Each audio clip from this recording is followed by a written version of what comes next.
So welcome to lesson 4, making the first edit. We're finally going to be telling a story. It's going to be a lot of fun. So I'm going to start by making a new library. I've got some of my existing libraries here, but I'm going to make a new one. File, new library. And I'll call it Lifted Lesson 4. Okay. And here's my library. Now what I want to do is import an XML. I've got what's called catch-up files, and they are on Blackboard.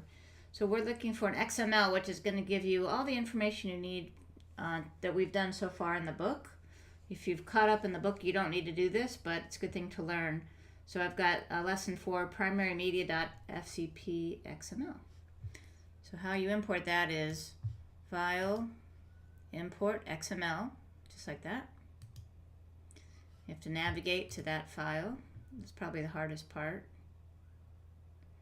There it is. And then notice it's going to go into my Lifted Lesson 4 library. Import. So whatever's in that XML, and this is also how you can share stuff with other people. Just email them an XML file, which are small. So I've got primary media it gave me, and it gave me all the files. Notice they're disconnected. They need to be relinked. That's because I moved them from one hard drive to another. But to relink them, if this happens to you, it's easy. I'm going to select them all with Shift-click. Once I do that, I can go up here to the File menu and then hit Relink Files. I just have to tell my computer where they are. So locate all. And I know that I put them on my desktop. So I probably had them in a hard drive before. I'll just hit the first folder, LV1, and hit Choose. And it'll go through and analyze what's there, and then hit Relink Files. And let's see if it works. Looks like it's working. So it's analyzing all of that, and then in a few seconds this triangle will go away. It takes usually like a minute for it to make sure it's found everything, and then that'll go away. So now that we've done that, we need to make a new project. And so let's do that. File, New Project. And in the book they call it, actually I want it in this other event, Primary Media. Lifted Vignette. Okay.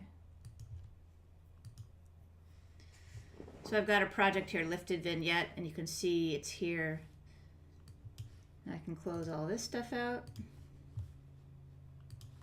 We're all set to go for the chapter. So I've got Lifted Vignette, my project, all the clips, everything all in one library. Now, notice before it made this default event, I didn't use it. If I want to, I can right-click and move that to the trash, because I don't need it. It's up to you. It doesn't really matter. So the structure is one library, one event so far, a bunch of keyword collections and a smart collection. In that event are my projects and my clips. So if I'm not open on the project, well, all you have to do is double-click it and it'll open it up. So now we're ready to put footage in there.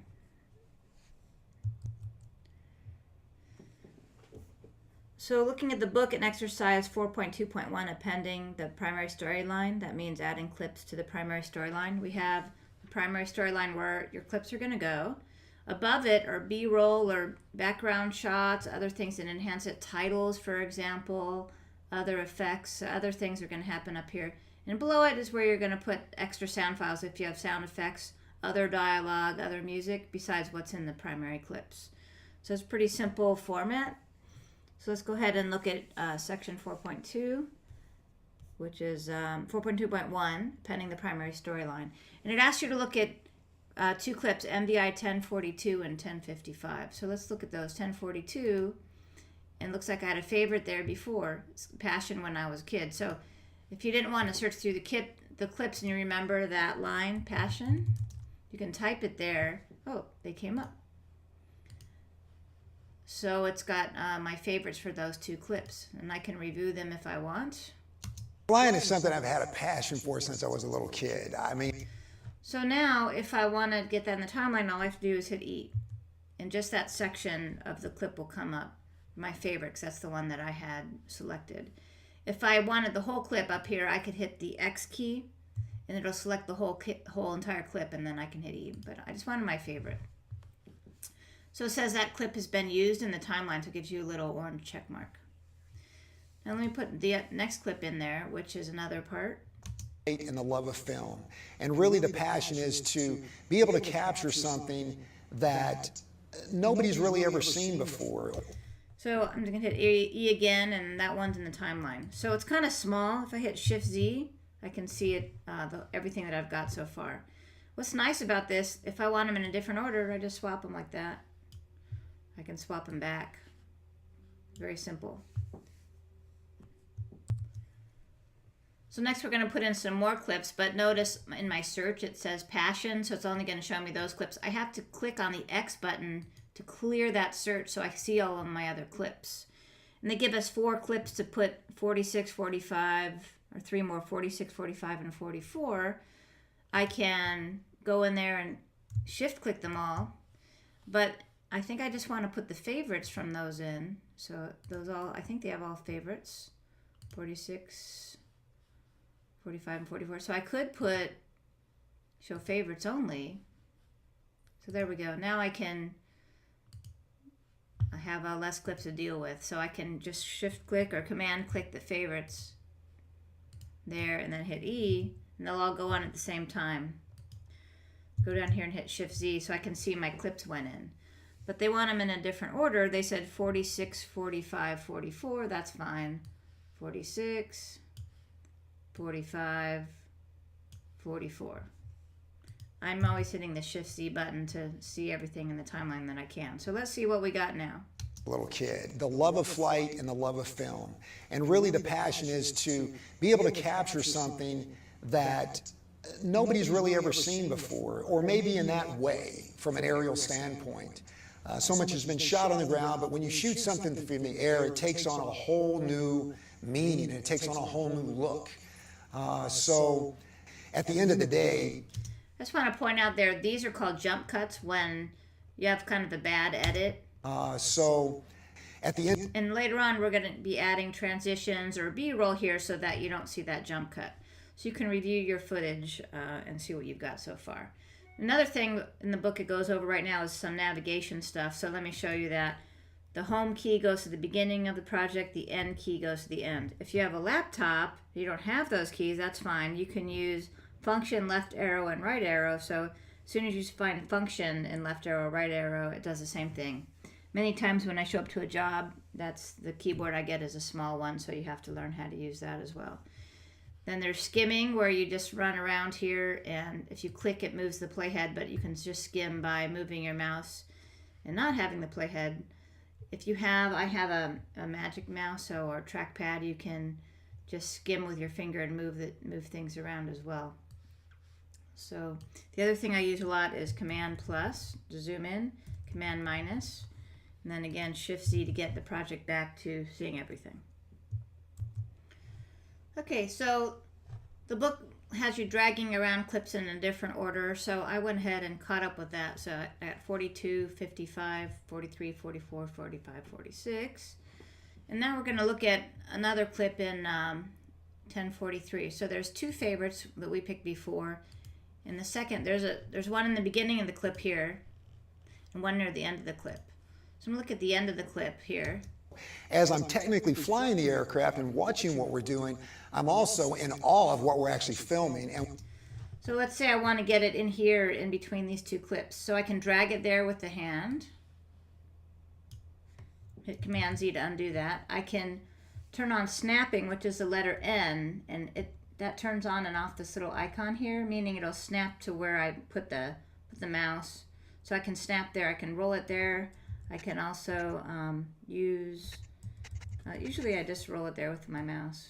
It snaps right to that spot. If you see these icons here, the middle one is called an insert edit or the letter W. So if I want to take this and not drag it, but use a keyboard, I can just hit W and it puts it right in between there, just like just a kind of faster way to do it. Okay, so next thing we're going to do is use ripple edit. Ripple edit's really easy. You pick the end of a clip and you can see which direction the clip is going. So if it's yellow, that means there's still more footage there. If it's red, you're at the end of the clip. So in other words, if I looked at 1055, you can see I selected all the way to the end of the clip. So when I hit the end of the clip here, it's going to be red. 1043 is yellow. So if I look at 1043, you can see I selected parts of the middle of the clip. So there's more footage on either end to ripple. So that's it, and it gives you the red or the yellows to let you know if you have footage left over or not. So on 1055, let me play the end of that. Takes on a whole new meaning, and it takes on a whole new look. So I don't need that so part. So what I can do is ripple edit or just move this over.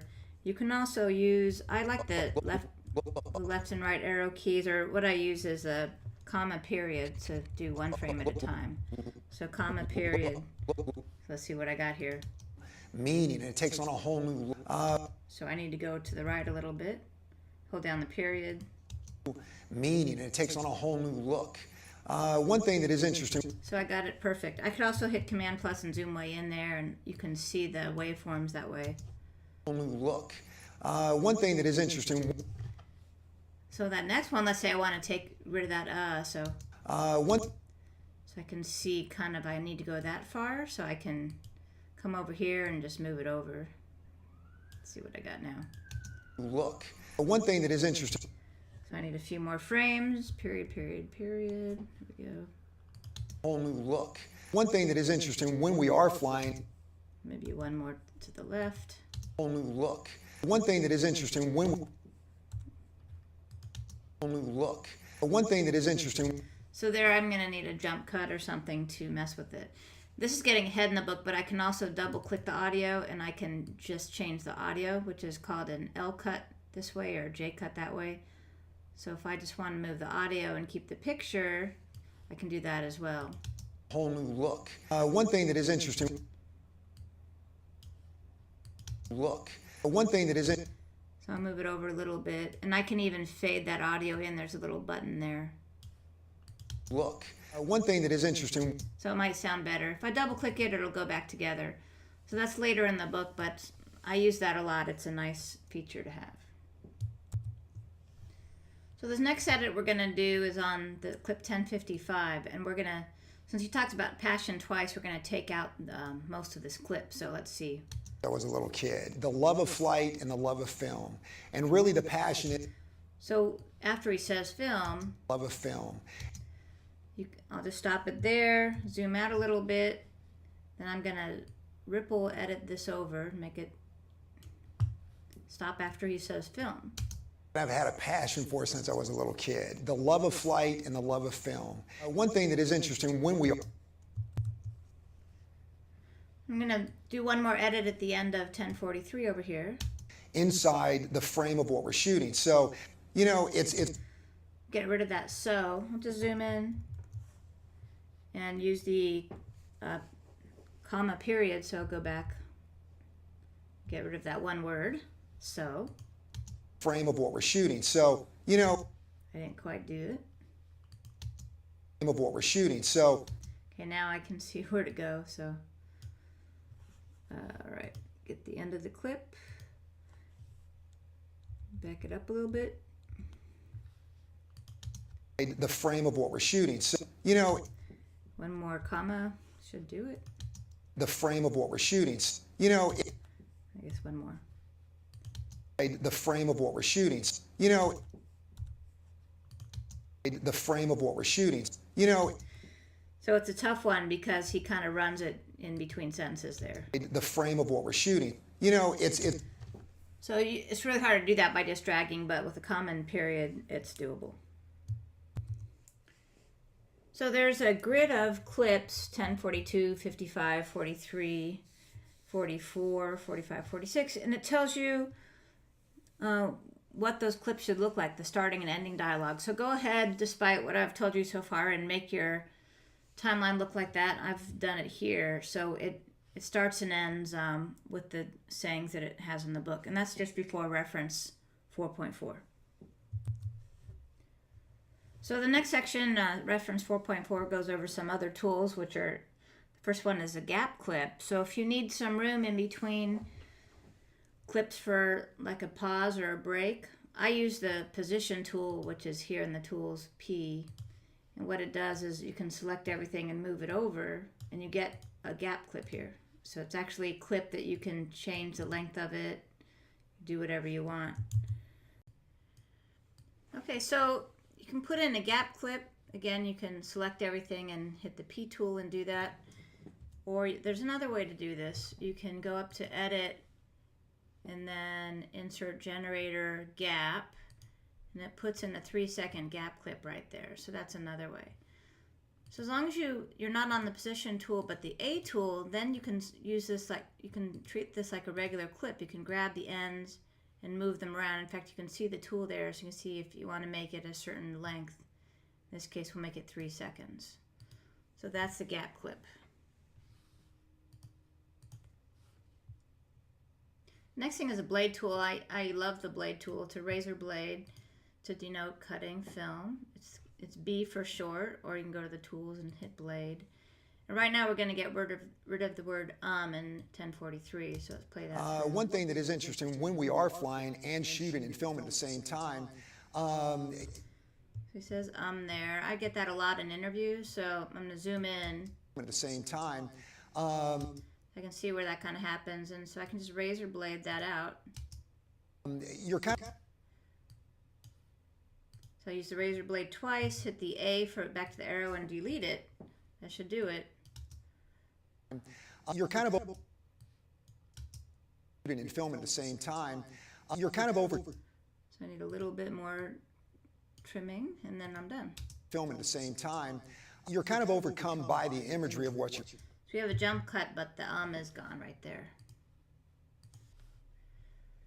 The next thing is kind of a minor point. If you have a blade that you did before, which I have right here, and you don't want it there anymore, you can join the edit again. All it's going to do is get rid of that dotted line. So if I select the dotted line and hit delete, now the dotted line is gone. So go ahead and do the book up to section 4.5, and it's a good practice for getting rid of extra words in your editing. So next we're going to start putting some B-roll in. So this is what my project looks like so far. If you don't have gap clips, you can add them in the ways I showed you. Or you don't have to have them, it's really up to you. But I'm going to show you how to add B-roll. So we have all these different keyword collections. I'm going to go to the one called hanger. And if you remember this from a previous lesson, we have the hangar door opening, which is kind of a great B-roll shot. So let's pick a section of that. We don't want all this black part, but probably when the garage starts opening would be good. So put in right there, and maybe out when he gets to the helicopter and leans down. Okay. So if I want to add that to the beginning where he's talking. Flying is something I've had a passion. I can drag it over to this secondary storyline, which is going to be where the B-roll goes, or it's just faster just to hit Q, so it'll land wherever my playhead is. So if I hit it in the middle of a clip there, it'll go right in the middle, or I'm going to go home and add it in the beginning and then see if it's long enough. There we go. So let's see what I got here. Flying is something I've had a passion for since I was a little kid. And really the passion is to be able to capture some. So that's already much cooler. So let's add another B-roll clip. After 9390, there's 9465, and we can see Mitch coming in. Now the interesting thing about the shot is he's walking towards the camera, and we're panning right here, meaning the cameraman is panning to the left. Actually, I guess that's to the right. No, and then he switches halfway through this thing and pans the other way. So you have to decide which part of the shot you want.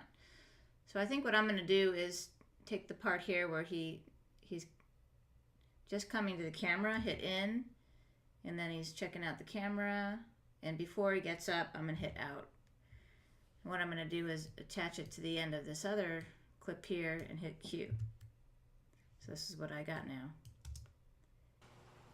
And really the passion is to be able to capture something that... So that's kind of good, because in the end of this clip, he was leaning down. So I can see, I should probably trim this a little bit, because on this one, he was already leaning down. And really the passion is to be... So I don't want him to lean down twice, so let me fix that a little bit.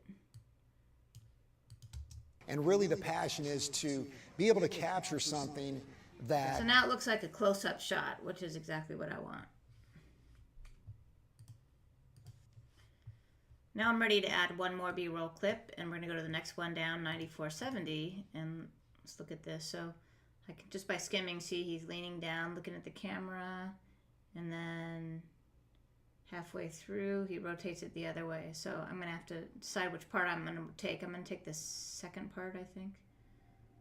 So looking at the camera, hit in, rotating it the other way, and hit out. I'll put that at the end of this clip right here. Some more B-roll, hit Q. Let's see what I got now. And really the passion is to be able to capture something that nobody's really ever seen before, or maybe in that way, from an aerial standpoint. So much has been shot on the ground, but when you shoot something from the air, it takes on a whole... So the important thing to know about these clip connections is they stay together. Let me just move 9470 over here. This clip right now is connected to 1043, so if I move 1043, they're going to move together. See, watch. They're moving together. That's really handy, so the B-roll stays with the footage it's supposed to go with. And on the bottom, when you have music, it's going to stay with the footage as well. I find that a super handy feature. So that's how these connections... You can also move the little connection mark. You see the little connection under there with the grave key. I find that to be not very useful for me most times, so I usually just ignore that feature. So notice these three don't really act like this does. These are magnetic, so you know, things snap together. So if I move things around, they snap back together. If I move clips around, they snap together. But on this other secondary storyline, which is really just B-roll at this point, it doesn't do that. If I move something, it just goes wherever I put it. There's no snapping. But I can create a secondary storyline if I want them to behave that way. So I can select everything I want, right-click, and then go Create Storyline. What happens is I get a bar up here. Now it's all connected, so you can see the magnetic features are working. So it's just like the primary storyline. So that's very useful for a lot of functions. Get that back in the storyline. I took that out of the storyline. Okay, there we go. I can move the whole storyline together if I hit the bar. If I select the bar up there. I can also now ripple edit. So if I make a clip shorter, the whole thing ripple edits. So all the features that I have in the primary storyline are now available in the secondary storyline. So this is the introduction of the 2-up display. Now that you have a secondary storyline, if you hold down the mouse between two clips, you get the end of the first clip and the beginning of the second clip. So if I need to ripple anything to match it, I can look at those at the same time and match exactly his position so that it makes it easier to edit. And really the passion is to be able to capture... I love that feature, especially when you're matching footage like this where he's kneeling down and then I want him kneeling down in that one. The 2-up display is really helpful. Remember, the 2-up display doesn't show up until you actually hold down the mouse on that edit. Then you can do the ripple trim. There's another type of trim here. If you go to the trim tool, you can do what's called a roll edit. This is interesting. If you hover the mouse over two clips at the same time, you see arrows going both ways. It's like rolling one piece of film up and unrolling the other. So let me show you what that looks like. I'll zoom in and hit the home key in my window. There we go.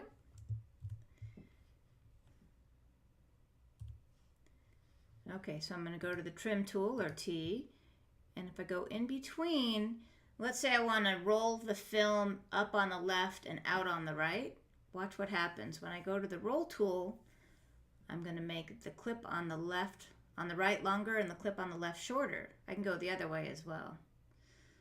So it's rolling film out and in. Now I can watch it's going to look totally different. And really the passion is to be able to capture something. So now I have it switching from the first clip to the second clip earlier. I was a little kid. And really the passion is to... If I didn't like that, I can go again, look at my 2-up display, and I can see where I want to roll it to. So let's go right there. I was a little kid. And really the passion is to be able to... I like that edit right there.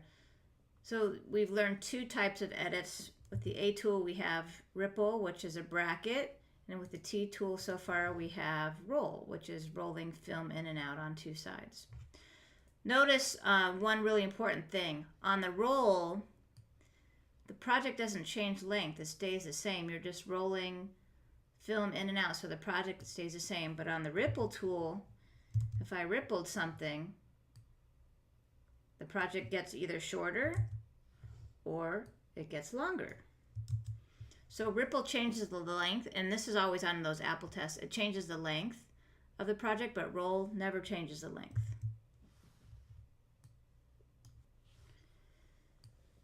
So what's nice now is you've got a secondary storyline. You can add clips up here, and you can add it to the storyline just by right-clicking anything and hit Create Storyline. I'll show you an example. If I put a clip here, Cue, and then I select this and the other storyline, I can hit right-click and Create Storyline. It'll just add it to the storyline right there. What I'm going to do instead is I'm going to add this clip in and show you how it works to add it to the storyline this way. So I can select the storyline by selecting the bar, select this clip, and hit E. You can see the storyline got longer. So it's behaving the same way as the primary storyline behaves, now with this secondary storyline feature. So in the next few pages in the book, it goes through a bunch of trims, and I'm going to play the secondary storyline, how I ended up doing it, just so you see what it looks like. Flying is something I've had a passion for since I was a little kid. And really the passion is to be able to capture something that nobody's really ever seen before, or maybe in that way, from an aerial standpoint. So much has been shot on the ground, but when you shoot something from the air, it takes on a whole new meaning. It takes on a whole new look. One thing that is interesting when we are flying and shooting and filming at the same time, one thing that is interesting when... Let's see, I'm sorry, I'm over here. So that's as far as the B-roll got. So what I want to do now is I'm going to start a 3rd storyline, and you'll see in the book, starting with clip 9463, some instructions on making a 3rd storyline. So I'm going to make that and play that back. So I've gone through the book and added the clips that it asked me to add, which is everything up until reference 4.7, and added that to my connected storyline. So let me play kind of where I left off and show you what I have so far. Meaning, it takes on a whole new look. One thing that is interesting when we are flying and shooting and filming at the same time, one thing that is interesting... Just to show you there, oh, looks like I've got a clip in there twice, by the way. Take it out. That helicopter's really loud. I'm going to grab the line and drag it down. It's going to make the audio softer right there. Or I could drag it all the way down and make it go away completely. One thing that is interesting when we are flying and shooting and filming at the same time, you're kind of overcome by the imagery of what you're shooting. As a pilot, I get very... And there's some more. Let me just take that out now. It's pretty annoying, so, and it's B-roll. I don't need that to be the primary sound, so I'd rather it mix with the other sound and be softer, so I'm going to drag all these down a little bit. Okay. Imagery of what you're shooting. As a pilot, I get very technical and inspired by making sure that we capture the image inside the frame of what we're shooting. As I'm technically flying the aircraft and watching what we're doing, I'm also in awe of what we're actually filming and what we're experiencing. So at the end of the day, see some of the work that we've shot that day, and then be able to kind of relive that and go, yeah, that's exactly what I saw. And in turn, I'm able to bring that down. You can see it's not, there's more editing to do, but... And then be able to kind of relive that and go, yeah, that's exactly what I saw. And in turn, I'm able to kind of at least convey that to the viewer to say, wow, look what I saw today and look at what adventure I went on. So it's definitely getting closer.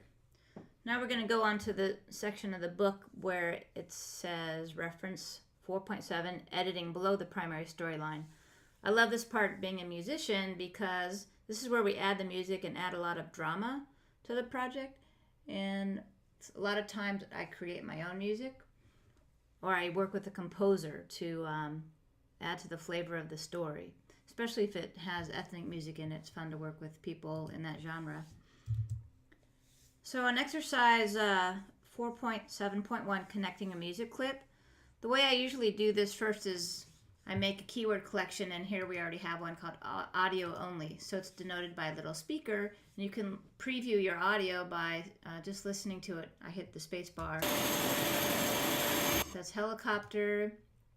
I make this column bigger so I see Tears of Joy long and Tears of Joy short. And just like before, where you hit the Q button to add stuff on top of the storyline, when we add the Q button to audio, it goes below the storyline, which is really convenient.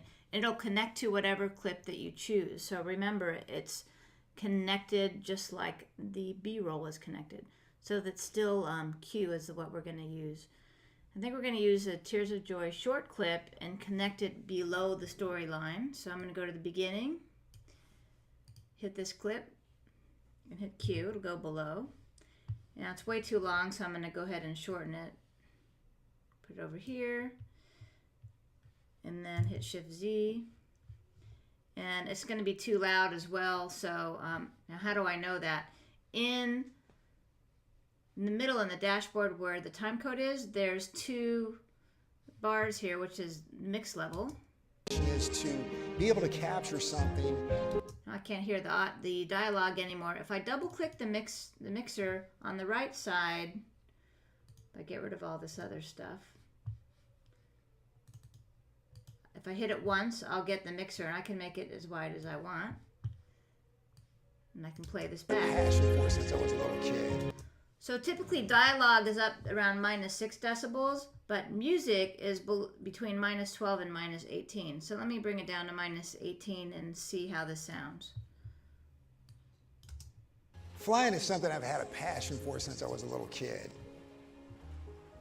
And really the passion is to be able to capture something that nobody's really ever seen before. Or much better. Now I can hear the dialogue and the music is still in there. So you can play with the music volume going up and down. You can also, if you remember before, we had the inspector, which had video, audio, and information. So on the audio side, you'll be able to see the volume. You can move the lever here as well. So you can move the audio volume. And this is getting ahead, but you can pan this into surround sound if you want, which is very cool for ambient. So if I was doing music, it'll give me a surround sound panner. So if I want the music more in the back of the auditorium, I can pan it a little bit backwards. That's getting a little bit ahead, but I'm going to go ahead and do that because it's fun. And then here's what I got. Nobody's really ever seen before, or maybe in that way, from an aerial standpoint. So whichever, so you can see that's my panning that I selected. So there's a lot to the audio. We haven't gotten into it yet, but if you're, I'm just going to get ahead for a second because a lot of you have learned Logic or taken my other class. All the plugins are here. So if you hit the little mixer, you're going to get the graphic equalizer comes up automatically, but in the effects, and again, this is jumping way ahead, so you can ignore me if you don't want to hear this yet. And the effects are the audio and video effects, and the audio effects down here are the ones that you're familiar with from Logic Pro. So if you scroll down far enough, you'll see Logic, and so if you want to put in, for example, a channel EQ and drag it on the track, it'll add to the mixers or to the effects available. And so I should see, there it is, channel EQ, the little mixer, and there's the audio that I'm used to seeing. So if I want to bump him up right there. Look. Again, that's getting a little bit ahead, but I wanted to show you because I love that feature. So at this point, there's a few more tools we're going to learn. One is the markers menu. If you hit M, hit it twice actually, there we go, you get the marker menu. So the first marker is just a standard marker, and it goes in there and you'll see a little blue mark on whichever layer you're on. And do that one. Actually, if I click it again, or let's see, right click it, I can delete that marker. If I was up here, then I hit M here, then you can see the marker went in right there. If I click MM, I get the menu. So I can label a marker. I can label whatever I want to label it. Sunset. I can make it a to-do note, meaning it's going to give, it's like a sticky note telling me later on I need to do something about that. Or it can be a chapter marker, which exports into a DVD program or into QuickTime. So I'm going to make it just a marker for now. And I'll delete this other one. Okay. So once I have the marker, where do I have the marker? Right when the helicopter's going off stage. So that's, I might want to line that up with some portion of the music. So let's see. Relive that and go, yeah, that's exactly what I saw. And in turn, I'm able to kind of at least convey that to the viewer to say, wow. So that's one of the things. Another thing is the solo button. So it's this here in the middle of the dashboard. If I solo something, all the other things in the project are basically disabled. So now you can see everything, you can't hear it, and only this one will be solo. The other one I really like is V for disable. So let's say I wanted to disable this clip, so I want to see the one under it, it's V for disable. And now see, I'm only seeing the clip under it, and V turns it back on. And if you right click, you can see the disable is right there, V. So those are some of the features we're going to use in this next section. And the next section talks about slipping, which is really interesting edit. If I go back to the trim button, slipping is basically moving what you're seeing in the clip. So in this clip, if I move it to the right, see the clip is not changing length, I'm just seeing a different part of the clip. So now, let's see. And then be able to kind of relive that and go, yeah, that's exactly what I saw. And in turn, I'm able to kind of at least convey that to the viewer to say, wow, look. So what happens there is I get the 2-up display and I can see the start and end of the clip. So maybe I want to have just the helicopter coming in or going out or whatever. I can slip the clip. So slip does not change the duration of the project. It just basically changes the in and out points and keeps the duration of the clip. Go right there. Kind of relive that and go, yeah, that's exactly what I saw. And in turn, I'm able to kind of at least convey that to the viewer to say, wow, look. That's a really handy feature if you're trying to fix a clip, but you don't want to change the duration of it. So I've continued in the book up to, section exercise 4.8.4. And we're just adding more B-roll, made the gap clip longer for a little break in the interview, and added some more dramatic footage. So let me play from about the middle of the project here. You're kind of overcome by the imagery of what you're shooting. As a pilot, I get very technical and inspired by making sure that we capture the image inside the frame of what we're shooting. As I'm technically flying the aircraft and watching what we're doing, I'm also in awe of what we're actually filming and what we're experiencing.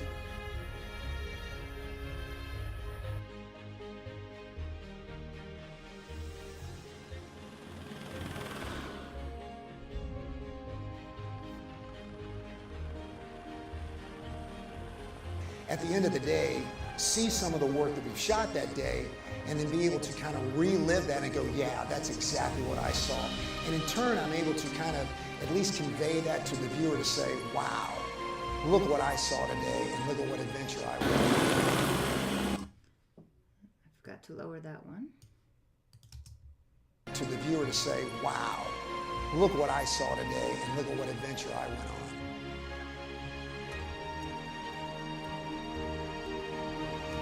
All right. So a couple things near the end. I'm going to make my music a little longer. there's little dots, as I mentioned before, both in the blue audio video clips and in the green audio. I can fade out my audio here by just pulling that dot over, and you'll hear the music fade out that way.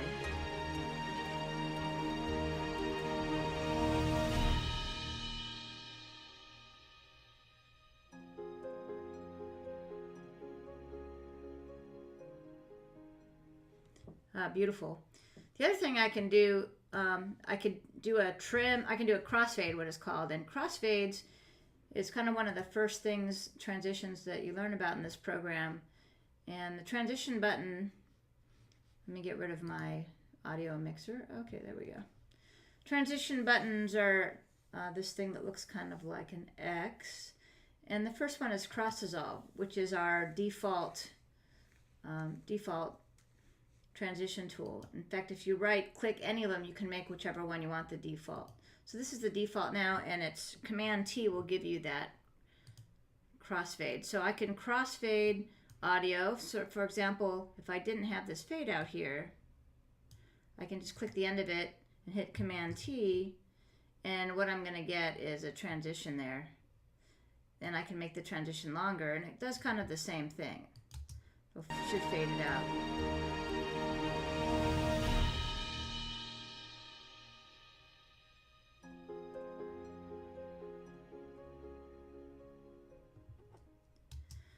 Crossfade is also awesome between clips, so if I wanted to fade like in between these last clips here, I can click in between them and Command T.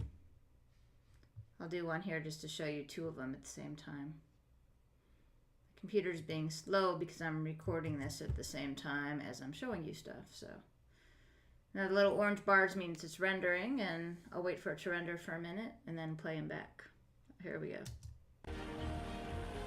At the end of the day, see some of the work that we've shot that day, and then be able to kind of relive that and go, yeah, that's exactly what I saw.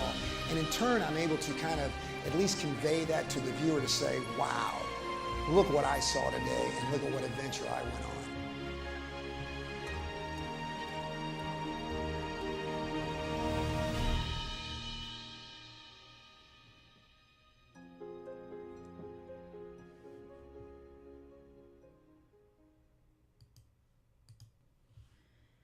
The last part of this chapter, and it is a long one, is the share menu.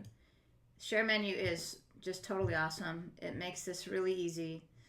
It's this little button here, show share destinations. So you can share to anywhere you want. If you go to the bottom, add destination, that's probably what you'll see first on yours. I've already added. You can drag anything from the right to the left. So if you want to go to China and then use a Youku, you can send that over there. If you want a YouTube, you send that over there. A Blu-ray, so you just drag it over there and it adds it to your list. What's nice about it, once you hit share and add that in here, you can set up your account. So my YouTube, for example, has my own, see, it's called R. Walsinger because I labeled it that, and my clients have their own sites as well. You can put in your name and your password and then share it right to whatever account you want. So if you want 10 YouTubes with 10 accounts, you can do that, or different Facebooks or whatever you want.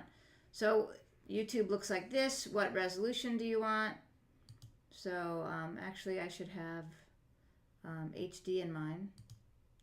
And then compression, I usually use faster encode privacy, and the category, stuff you're used to seeing, and then if you hit details, there's my account name.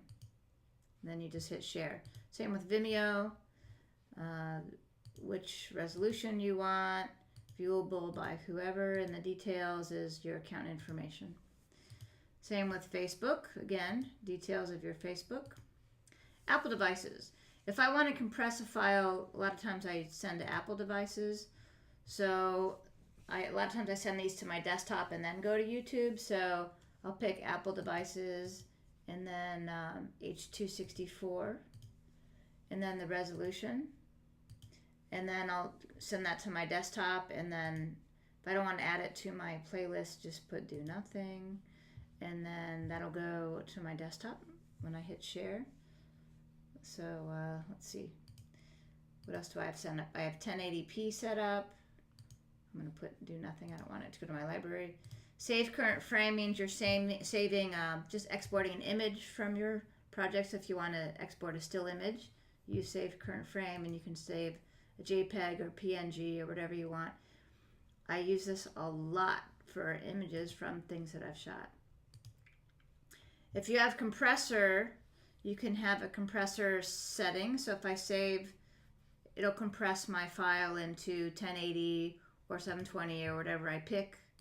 I also dragged a bundle over, so if you want to save to a disc and a DVD and audio and everything all at the same time, you can make a bundle. And that's all in Add Destination. I could drag a bundle over and then add, so it basically exports several things at the same time. Or I can embed something in an email. So it's super simple. What I want you to do, though, is share this to YouTube so you see how it works and send me a link. So you can, what I would recommend is either go right to YouTube to your account or drag over an Apple, I think an easier way is to Apple, the 720 Apple devices. So let me show you where that is. Add destination, and then, well, see, I've already added it, so it's not showing up in there. So the way I've got these Apple devices, looks like I might have done it like this. Add compressor settings, and then they have iPhone and a whole bunch of settings in here for different things. And so a lot of times I use HD 720 for YouTube and Vimeo, and I add that in.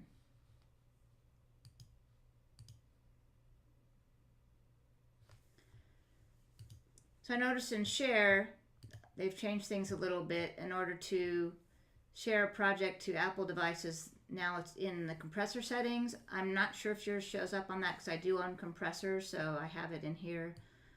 But what you can do is drag your compressor settings over, and then Apple devices most compatible, okay, and then that gives you that that feature.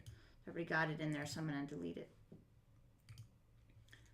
So that is lesson 4, and what I'd like you to do is share your projects to me and send a link to my Google Drive.